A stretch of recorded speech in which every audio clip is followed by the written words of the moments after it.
Alhamdulillah, salatu wassalamu ala rasulullah wa ala nabiyyina Muhammad wa ala alihi wa ashabihi ajma'in. Allahumma salli wa sallim ala nabiyyina Muhammad wa ala alihi wa ashabihi ajma'in. Allahumma faqihna fi din wa allimna ta'wil ya rabbil alameen. قال صلى الله عليه وسلم من يرد الله به خيرا يفقهه في الدين. The Prophet عليه الصلاة والسلام said, whoever Allah subhanahu wa ta'ala wants khair for, He will give him an understanding of this deen, this religion. We ask Allah subhanahu wa ta'ala that He makes this majlis, that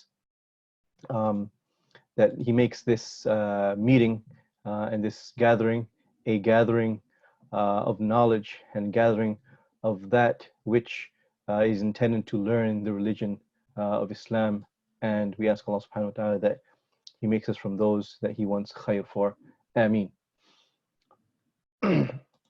So last week we spoke about the definition. We started the definition of bay' or business in Islam. So so I want to make the class, inshallah, a little bit interactive. Can someone tell me the definition of in their own words, the definition of bay' or of trade in Islam? Let me go away from the screen here. So if someone can, if you guys can type in what you understood from last week. Okay, a transaction between two parties. Okay. Okay, so it was more broad than that, but that's a good start, inshallah.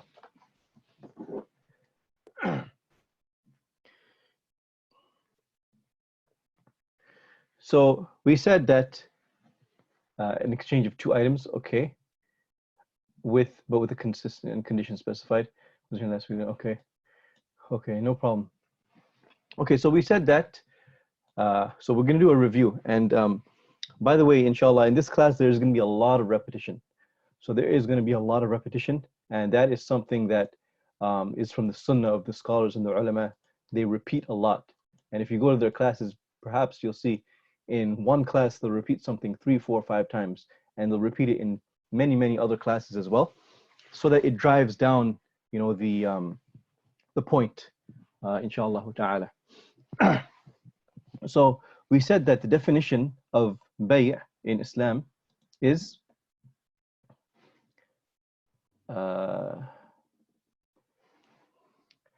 مبادلة مال بمال. So an exchange of wealth, property for property. أو ولو في الذمة أو منفعة على التأبيد بقول أو معاطاة. So a permanent exchange of property or usufruct, including any debt or credit transactions or contracts by mutual consent, which can be done by words or by action.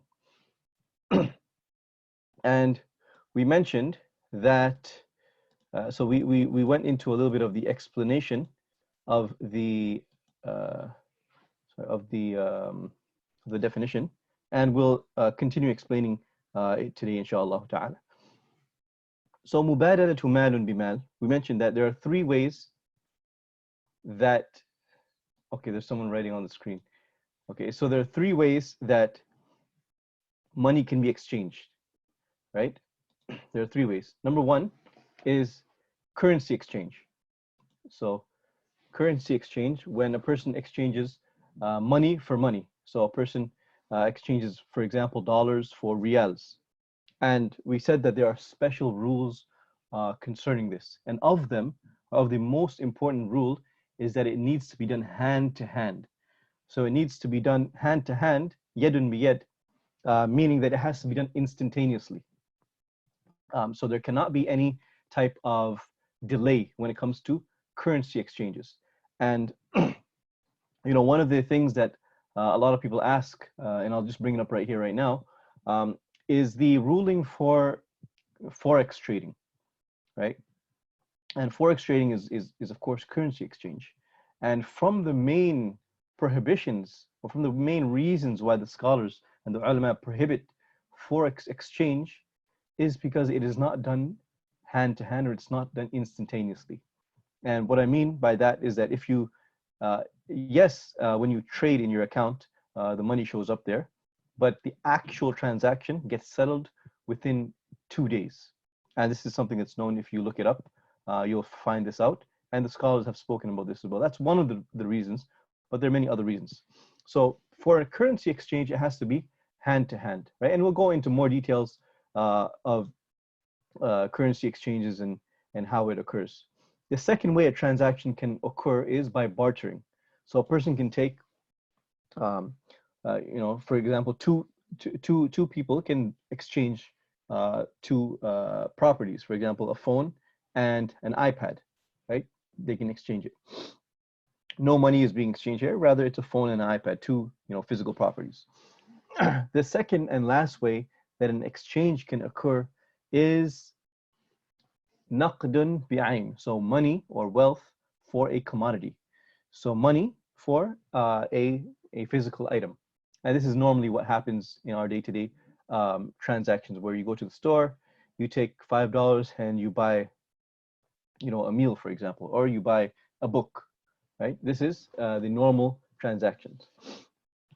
So this is three ways that mubadalatu malun bimal. So this is the explanation for mubadalatu malun bimal, an exchange of wealth for wealth, or an exchange of money for money. And inshallah, we'll define what is mal bi'idhnillah today, or if not today, then next week, inshallah ta'ala. So the second part of the definition. So we have mubadalatu malun bimal, right? So we covered this. Now we'll go to the second part, which is walau fi dhimma. So walau fi dhimma, this part here, meaning including debt or credit contracts. And what is meant by that is, so in Islam, you are allowed, or we're allowed to sell something or purchase something on credit. So for example, when you go to the car dealer and you want to buy a car, and you agree to him to pay in monthly installments. So every month you'll pay $1,000, for example, until the car is paid off, right? This is a credit purchase. So you're purchasing on behalf of your credit, right? And in Islam, this is something that is allowed, and even bay' taqsit, where you either number one, there's two ways to do it. Number one is where you agree to pay the entire amount at a later date. So you purchase the car, you take the car home, and you pay, it's $10,000, for example. You pay that after 10 months. You pay him $10,000. The second way to do it is where you pay monthly installments, or you pay by installments. And both of them are permissible in Islam. And they are as defined by the definition of trade. أو منفعة على التأبيد. أو منفعة. So manfa'a, the word manfa'a here means, as we mentioned before, it means usufruct. And a usufruct, this is the technical definition. If you go to Investopedia and you look up the word usufruct, you'll find that it says the right to usage or utility. So for example, the scholars, they give an example, and I gave this last week, that a person, he lives in a block where he's surrounded by houses, and behind the houses, so you know how we have, there are usually two layers of houses, and the backyards face each other, right? And behind his house is another house. And then there is the masjid. So in order for him to get to that masjid, to get to that street behind him, he has to walk out of his house and go all the way around for him to walk to the masjid, which takes a very long time. Perhaps it may take 20 minutes or so, right? So instead, what he does is he asks his neighbor for permission to use his property, right? And that permission, he is allowed to purchase the right of walking through his property in order to get to his goal, to the masjid or to the main street, whatever it is. But that manfa'a, that benefit of walking through his property, is something that can be sold. And the scholars, they mentioned that a manfa'a is something that, or a benefit is something that can only be sold in regards to aqar, or in regards to real estate. So in regards to use of land or use of property. That's what is allowed to be sold. So you can sell that manfa', that that right to walk through the property, that one person, So he purchases, he says, okay, look, I'll pay you $10,000. You give me the right to walk through that property so that I can get to the masjid in a short amount of time. And when the person passes away, that manfa'ah is also inherited, right? So that is something that is actually owned and it is inherited, and he can sell the manfa'ah as well, right, to one person, right, if he has the right to pass through the property for one person. The next part of the definition here is ala ta'bid, ala ta'bid, which means ta'bid actually means forever. So it comes from the word that means forever, which means a permanent, in this case, it means a permanent transaction that is not temporary. So something that is normally considered a sale, something that is, which excludes renting or lending or gifting. And finally, how the sale is conducted, بِقَوْلٍ أَوْ مُعَاطَةٍ, so either verbally or by actions or by a gesture. And we mentioned last week that, you know, normally sales are done verbally, right? So normally sales are done verbally, and it can be done by an action where or a gesture where a person just puts the items down on the table. He already knows the price, and he pays, and he leaves without saying a single word, and none of them exchange any words. They just exchange money and the commodity, and they leave, right? And this is something which is fine in the majority of the scholars of the fuqaha. Now, there is a point that we need to make, and that is something which is not allowed. So we mentioned that earlier. We mentioned that a person can purchase. He can make a sale on credit. So you can purchase an item, and you can agree to pay him at a later date. So you buy this car, you take possession of the car, you take ownership of the car, and you agree to pay him at a later time or a later date. And similarly, the opposite is true as well. You can give someone money and take possession or take ownership of the commodity or of the item at a later date. So for example, Tesla, right? This is what they do, right? You'll pay them money, you'll pay them some money or pay them all of the money, and then you'll take delivery of the vehicle when it is, you know, finished, when the production is ready for everyone, right? So these are two ways. Now the third way is the third way is for both parties to agree to a sale and there is no exchange. So for example, a person has a car, or for example, Tesla, they say they're coming out with a car next year. And they want you to sign a contract saying that you will pay this amount of money, you know, sign a contract, and you pay nothing right now, but you'll start paying later on. For example, you'll start paying after 5 months. So at the time of the contract, there is no exchange of commodity or no exchange of money. So this is something very important. And this is called the sell or the sale of a debt for a debt. Because you're going into debt, right? You're owing him an amount of money, and they owe you a commodity, a car, for example, in this case. So it's a debt for a debt. And the Prophet ﷺ, it is reported that he said, or it is reported in an authentic hadith where the Prophet ﷺ prohibited the sale of a debt for a debt. So selling a debt for a debt is something which is prohibited, and the scholars of Islam agree by consensus that a debt for a debt, you know, a contract where both parties do not pay each other or there's no exchange of a commodity at the time of the contract, this is a contract that is haram, it is muharram.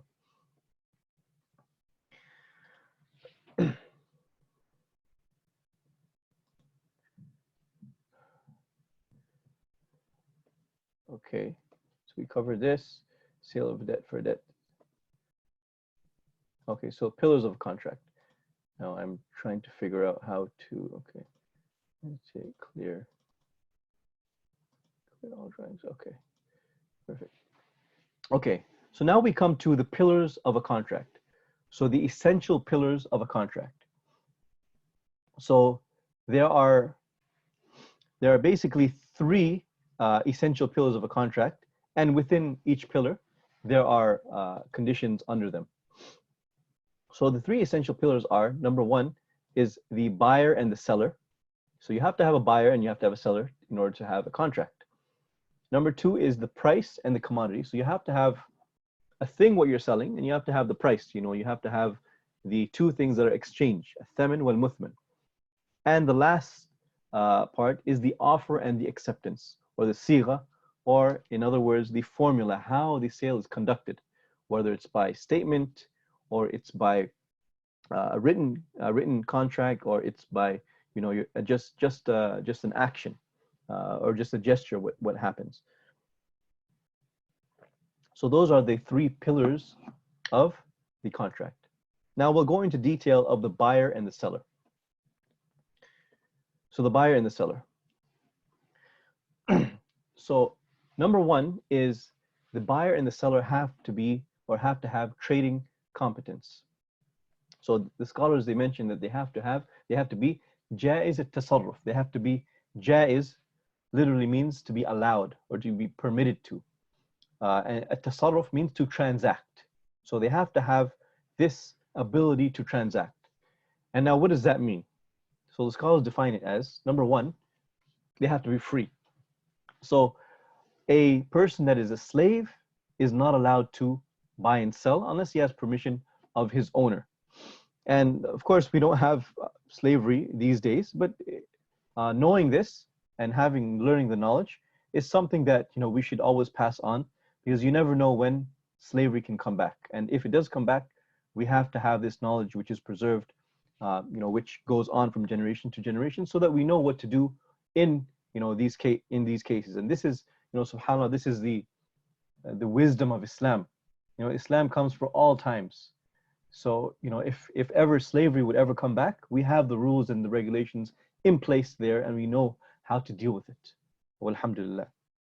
So the Prophet ﷺ said, "Man ibta'a abdan famaluhu lilladhi ba'ahu illa an yushtarit al-mubta'." Whoever buys a slave, then his property belongs to the seller, except when a condition is placed down by the buyer.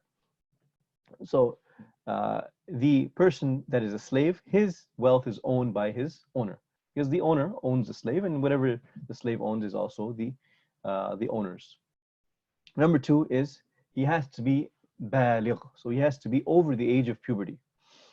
And Allah subhanahu wa ta'ala says, وَابْتَلُوا الْيَتَامَى حَتَّى إِذَا بَلَغُوا النِّكَاحَ فَإِنْ آنَسْتُم مِّنْهُمْ رُشْدًا فَادْفَعُوا إِلَيْهِمْ أَمْوَالَهُم. Allah subhanahu wa ta'ala says in Surah An-Nisa, and test the orphans in their abilities until they reach a marriageable age.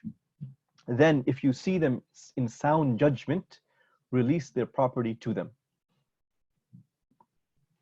So Allah subhanahu wa ta'ala is telling us here that we need to test them, and they have to, when they reach a marriageable age.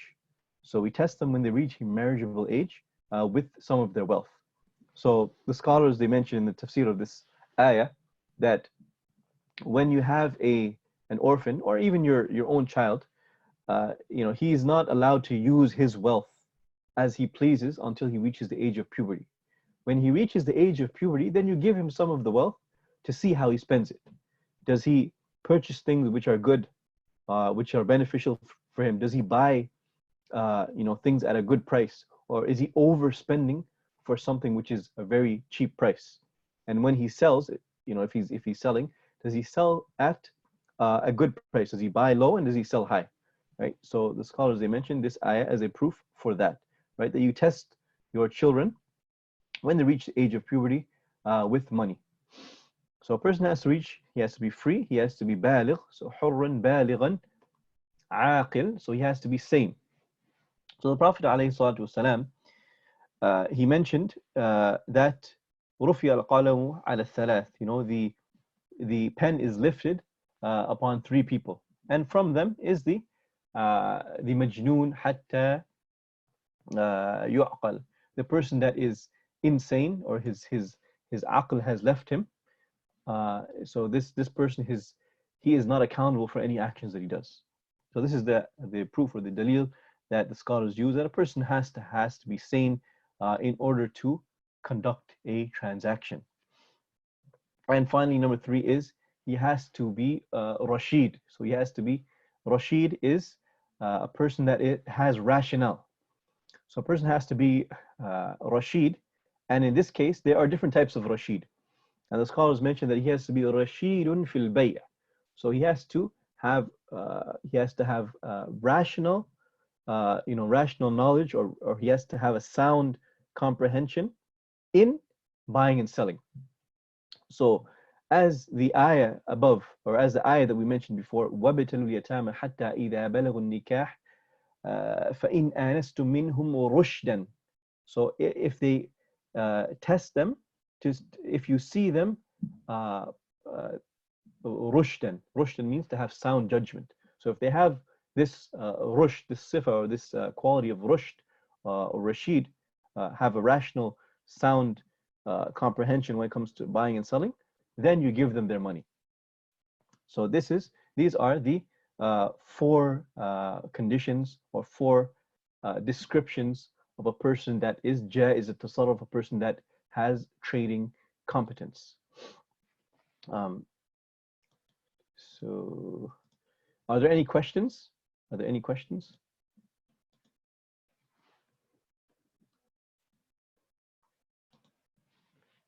Okay, so we will continue.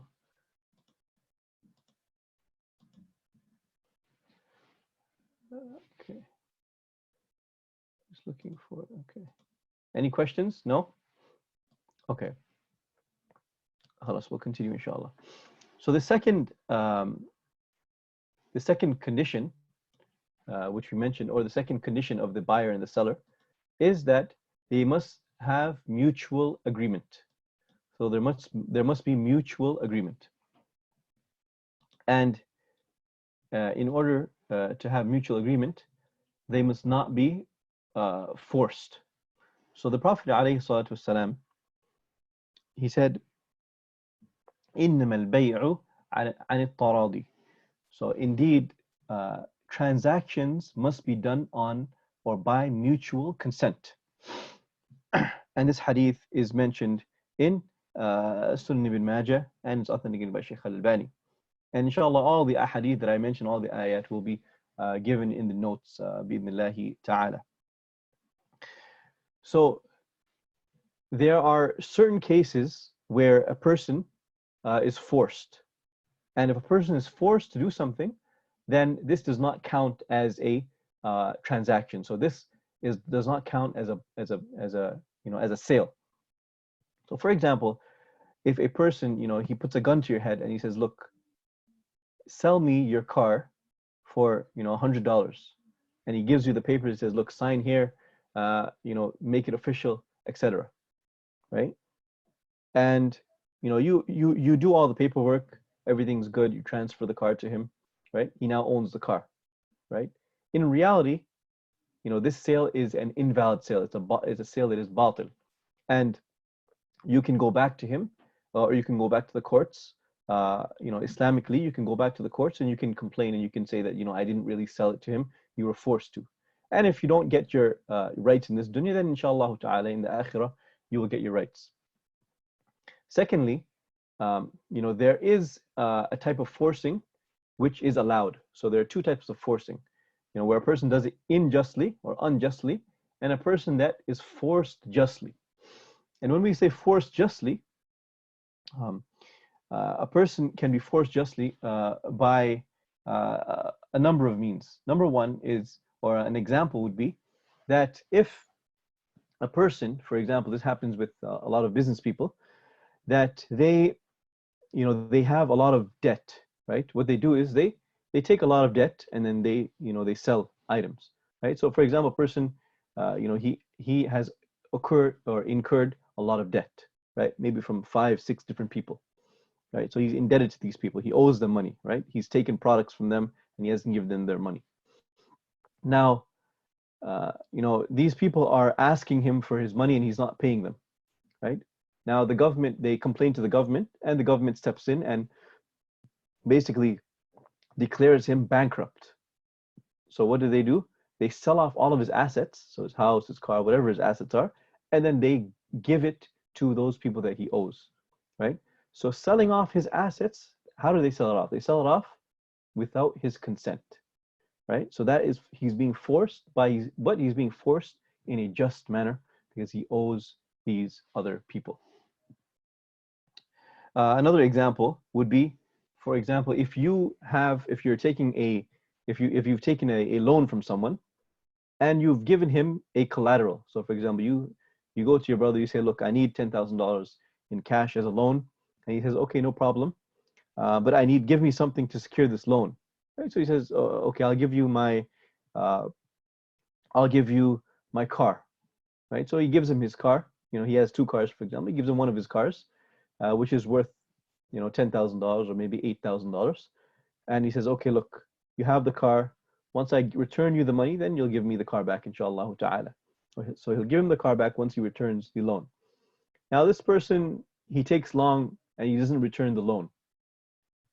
And he's asking, the time has come up where they've agreed that he would have paid the loan back, but he's not able to pay the loan back. So what does the person that he's given the loan do, that gave him the loan?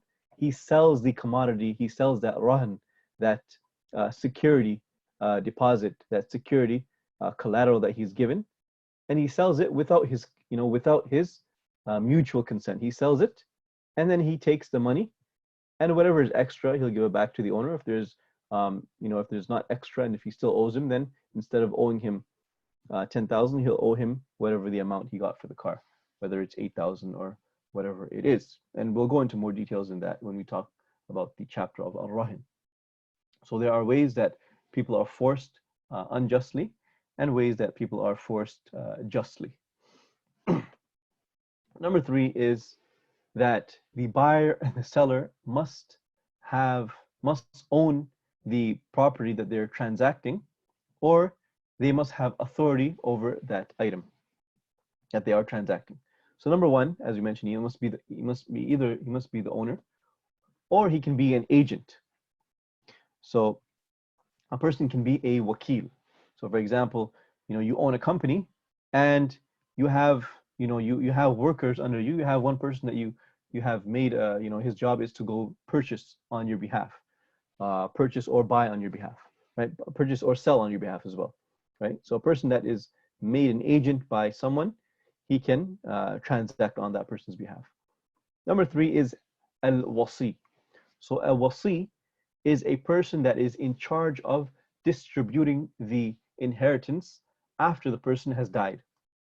So this person is able or is allowed to transact, to give money and property to other people on behalf of the deceased when he dies. And usually a person, before he passes away, he should appoint one person that will distribute his wealth after he passes away. This can be from his family, from his relatives, or it can be someone outside. And that person is called al-wasi.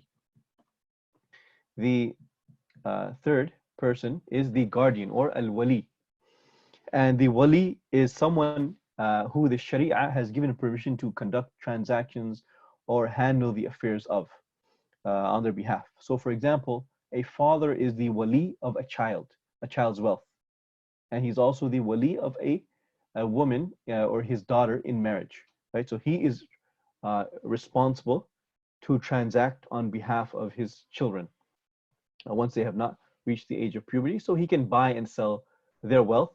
And when you're acting on a person's behalf, the condition is that you have to act in their benefit and not in your benefit. So as an agent, as a wasi, as a guardian, you must act in their benefit.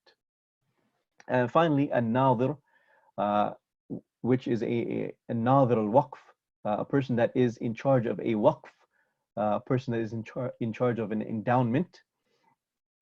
And this is a person, for example, a person that is the president of the masjid, a person that's a vice president of the masjid, or any charitable organization.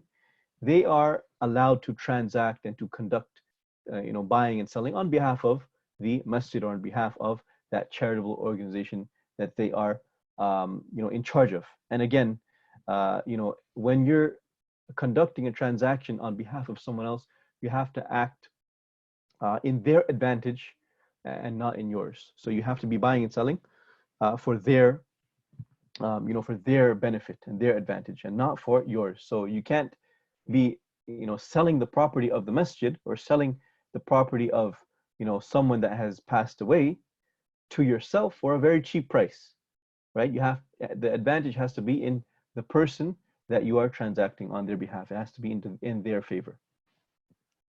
Are there any questions in the pillars of transaction, or the buyer and seller, before we move to the second pillar? Any questions? Nope. 2. Okay. Purity has any age criteria? Okay, so a question: does purity have an age criteria? So puberty in Islam is defined by a few things, and number one is the scholars mention that hair grows under the armpits and at the private area. Number two is the person has, if they're male, they get a wet dream, and number 3 is if they're female, they get their menstrual cycle. So that is defined. That is the definition of puberty.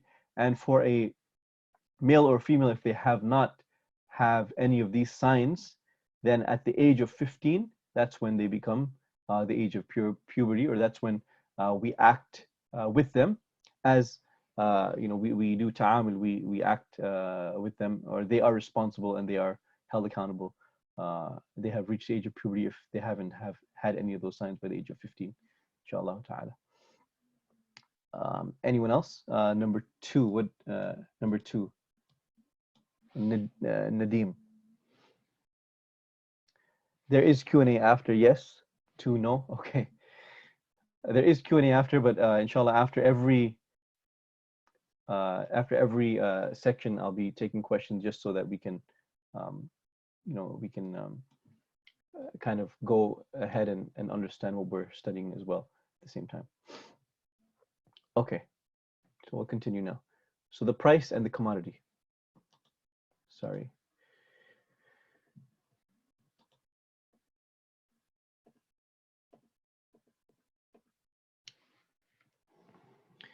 So الثمن والمثمن, the price and the commodity. So there are some conditions with in regards to the things that are being transacted. So the price, or the money that you're buying with, and the property that you're exchanging for that money.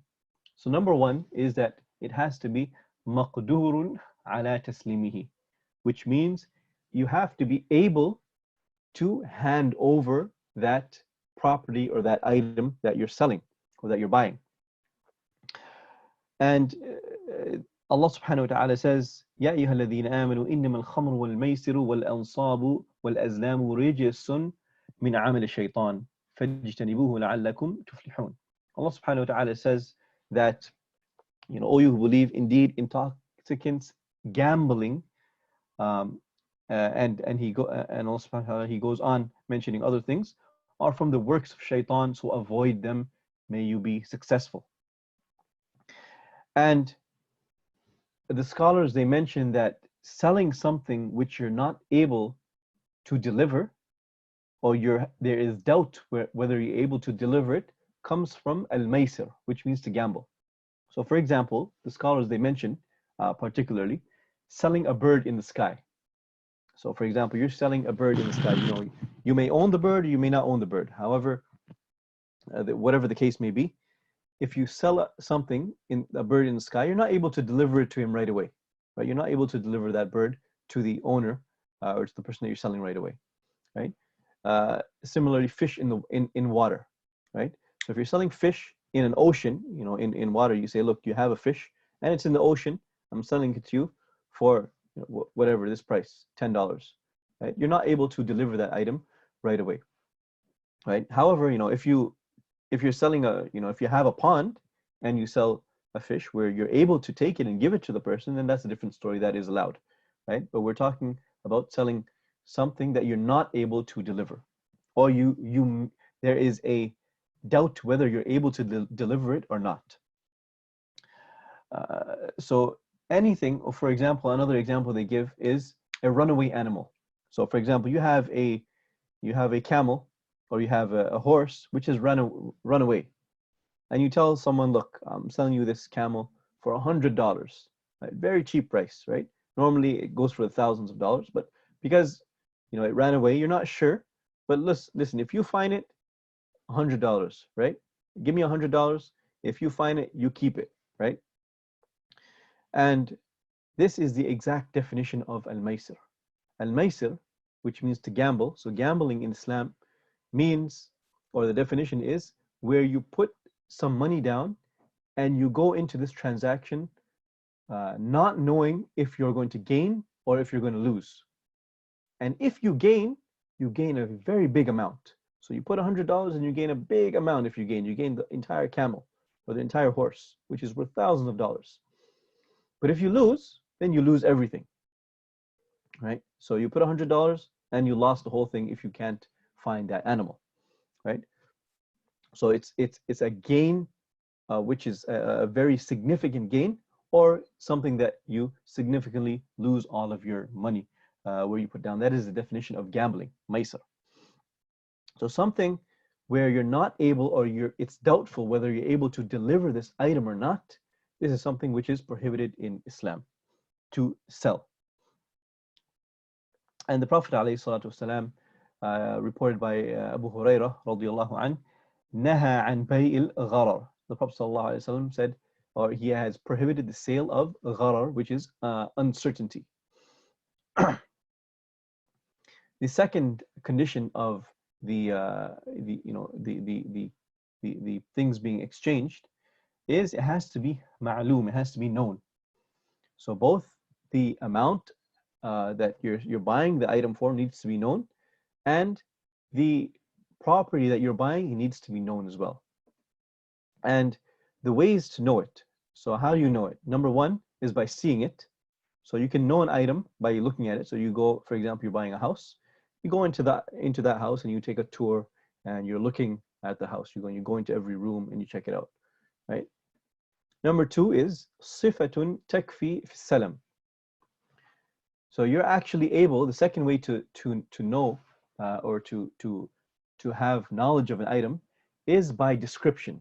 So you're actually allowed in Islam to buy an item by someone describing that item to you. So for example, you and your friend are in Canada, and you have there's a land, for example, in Africa that he's selling to you. He tells you the description of the land, he gives you pictures, he tells you the exact dimensions, how the land is, and everything. He describes you that land with the utmost detail that you can describe the land with, and the amount of detail that is sufficient enough to change the price. So the scholars mentioned that the detail that's required is the detail that has an effect on the price. So of course the detail of the the length of the land and the width of the land, all of these things affect the price. However, minute details, would not really affect, that would not affect the price, are not things that you need to mention in the description when selling an item, right? So if there's something that is so minute that it wouldn't affect the price, then that's not something that is needed to sell an item. So cases where jahl or ignorance is permitted. So there are a few cases where jahl is permitted. So number one, when it's a very, very small amount. So if it is a very small amount of jahl, then it is permitted, inshallah ta'ala. Number two, if there is a need or a necessity. So if there is a need for a slight bit of jahl or ignorance, then it is something which is overlooked. So for example, when you're buying fruits or you're buying eggs, you don't know what's in the egg. You don't know what's inside the fruit when you're buying a watermelon, when you're buying orange, when you're buying any type of fruit. You don't know what's inside. Is it rotten? Is it good? Is it bad? Right? And you're not going to open it, because opening it will destroy that fruit or that item, right? And the Prophet ﷺ, he prohibited wasting and destroying wealth. So those are some exceptions where the Sharia has allowed certain small type of ignorance or jahl to be allowed. And number three is where that item is not the intent for sale. So for example, you're purchasing a house, right? And you're purchasing a house, and in the intent of the sale is for buying the house. In the backyard, however, there are some trees, and you don't mention what type of trees there are. There could be apple trees, there could be cherry trees. He doesn't know what type of trees are in the backyard. He knows that he can see there are 3-4 trees, but he doesn't even ask about the trees. His concern is for the house, and that is the sale. That is what is intended on the sale. So you don't have to mention the details of the trees if that is not the intent. However, if that is part of the sale and that's intended in the sale, then you need to mention it. So where that is not part of the intent, then you don't need to mention it, or that there can be some sort of jahl, or a little bit of ignorance, or a little bit of uncertainty in that aspect, inshallah ta'ala. Any questions?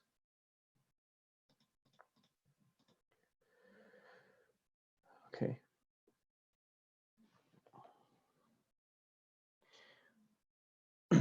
So an example of something where it is unknown is, for example, a mystery box. So we mentioned that it has to be known, right? So an example, sorry.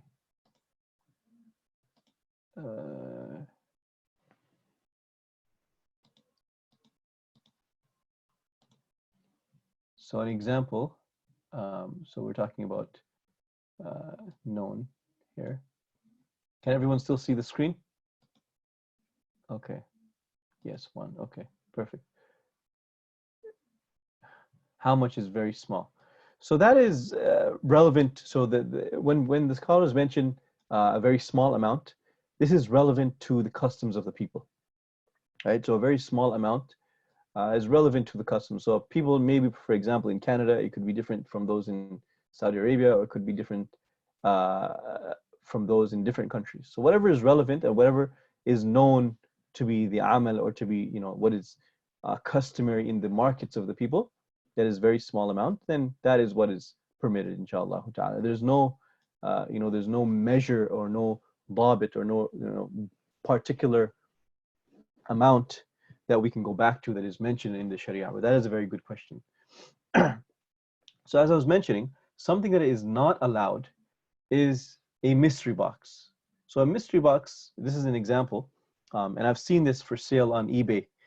So this is, for example, they'll sell you a box, and they'll tell you this box has $500 worth of items in there, right? And they'll say, we're only charging you $300 for this item, for this box. And you don't know what's in the box, right? You don't know what's in the box. Even though you know that, or he tells you that there is $500 worth of items in the box, that's relative, right? It could be $500 of items that he thinks is worth $500, right? Not necessarily that you think, or not necessarily, it's not necessarily valued at $500 to you, right? So you have to, so that's the reason why, that's one of the reasons why you have to know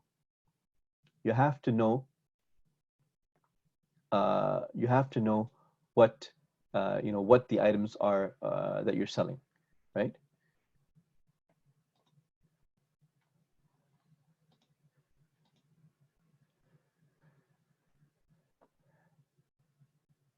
Okay. Jazakallah khair. Okay, there was a question here.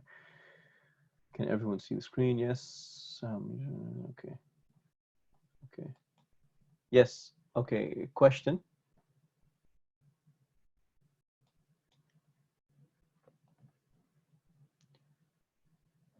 What is the ruling on roll up the rim?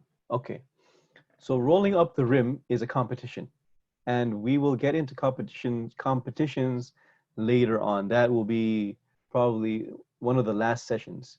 But just as a to summarize it very quickly, rolling up the rim is a competition, and once it's coming once the prize is coming from the owner of the company, and they are not charging extra for you to enter into that competition, then it's allowed.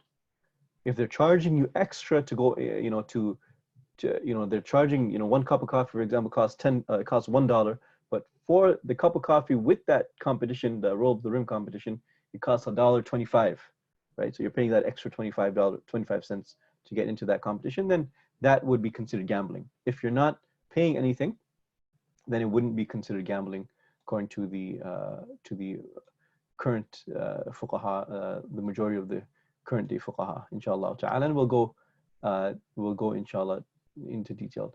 So commodity, physical only, service included. What about something like data? Okay, so commodities can be physical or it can be something that is like a service. And services, will deal with services in al-ijara. So aqd al-ijara, so the contract of ijara is where we'll deal with services. And something like data, so this is a common question, what's the hukum or the ruling of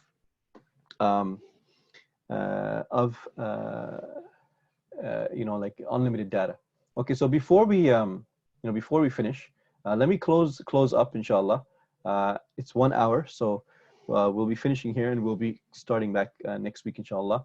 وصلى الله على نبينا محمد وعلى آله وأصحابه أجمعين. So this will be the end of this class. If there are any questions, I'll take questions now, بإذن الله, for the next 15 minutes or so, inshallah. So coming back to something like data. So data would be included in a commodity. That's, or not necessarily a commodity, but that would be an aqd al-ijara, a service, and a contract of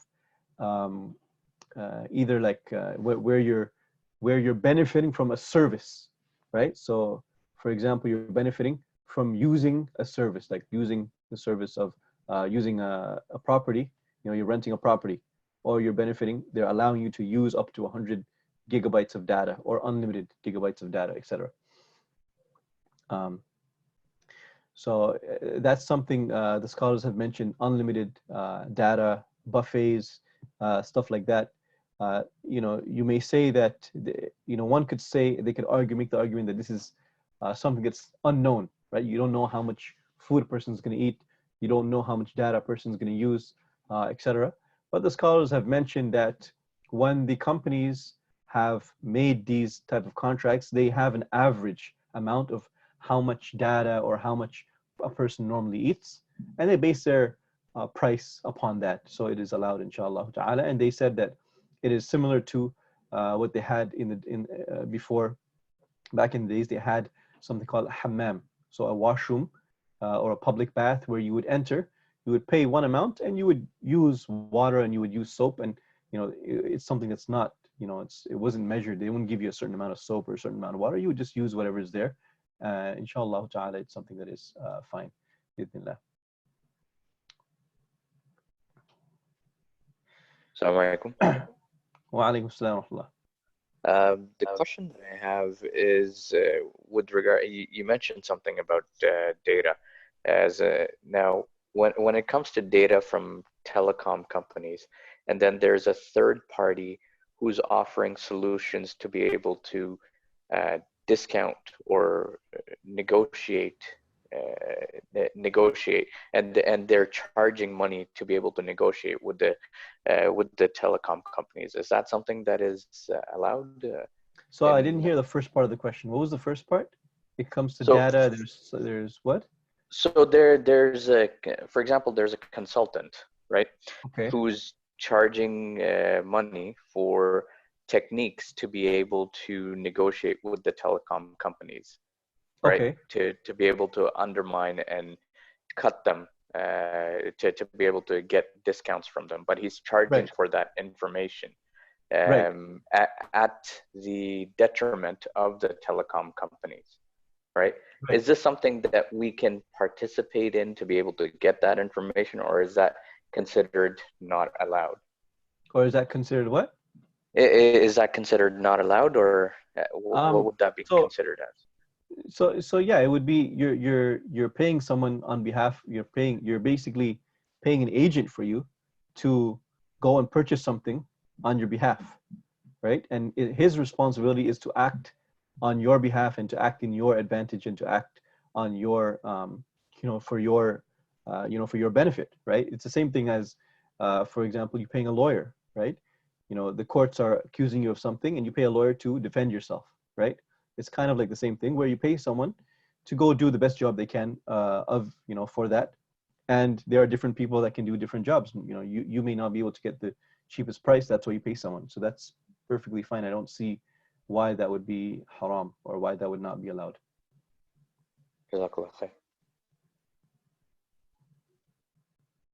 Okay, so another question we have here is, how about data collected on a person? Can we to market research? Can we to market research? So I don't understand the question. What's the question here? Can we sell to market research? Or can we market to sell research? Can you rephrase the question or maybe ask the question by voice so I can understand it? Can we sell? So basically, I'm asking, like we collect data, like big data and stuff. Can Right. we sell that data? Can you sell that data? Yes. Okay. Allahu alam. Allahu alam. Perhaps if the person has told you, that if it's confidential information and people don't want you to sell it, then you shouldn't be selling it. However, if you have their permission, then you can sell it, right? Usually when you sign up for these services like Facebook, or you sign up on an email list, or you sign up on any of these social media platforms, they tell you in their contract that, any information that you enter on their system is theirs. They have the right to own it, right? Whether it's pictures or information, right? So if you're giving up your right, then, they have the right to sell it, right? And it's halal for them to do that because that's in the contract. However, if you have data on someone and you haven't taken their permission, then that could be questionable. Wallahu ta'ala a'lam. Jazakallah. Oh, yeah.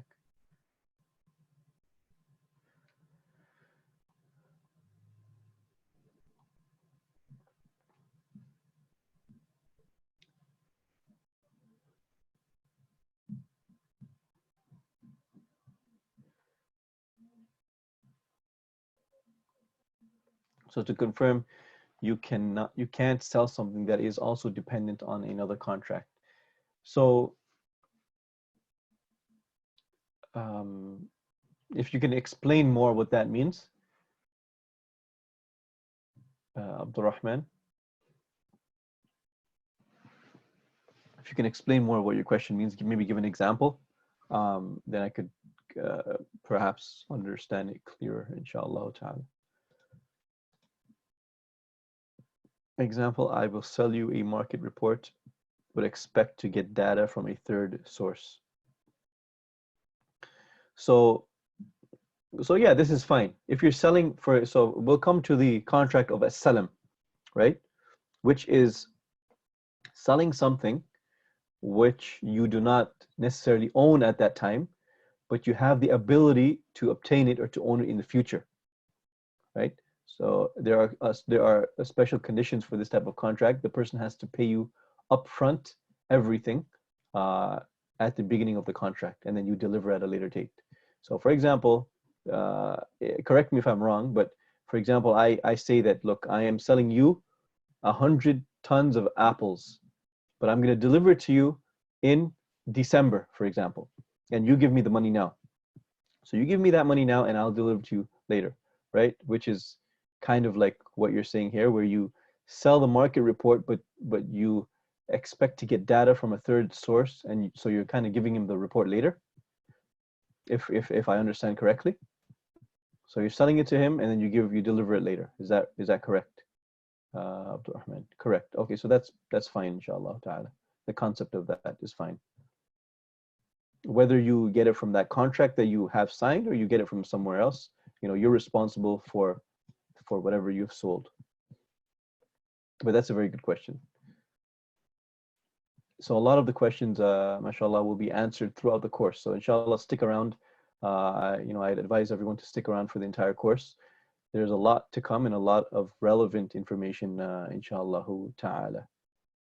Anyone else have any more questions? If not, we'll leave, inshallah. So for those that were asking for the recordings, what I've done is I've set up an automatic system where I email everyone the recordings. So I email you the recording from last week and this week, and you can get the audio version. You'll get the notes as well. So if you can, what I'll do is I will try to, what I'll do is if you're in the WhatsApp group, then I'll paste the link again, and you guys can, whoever has not signed up on the email list, they can sign up on the email list, and I'll be sending the recordings to everyone, and that will be something that's automated every week, inshallah ta'ala. So it makes everything easier for all of us, so that we don't have to keep asking for the recordings, inshallah. And if anyone has signed up on the email list and has not received the recordings, please private message me on WhatsApp, and I'll try to take care of that, inshallah ta'ala.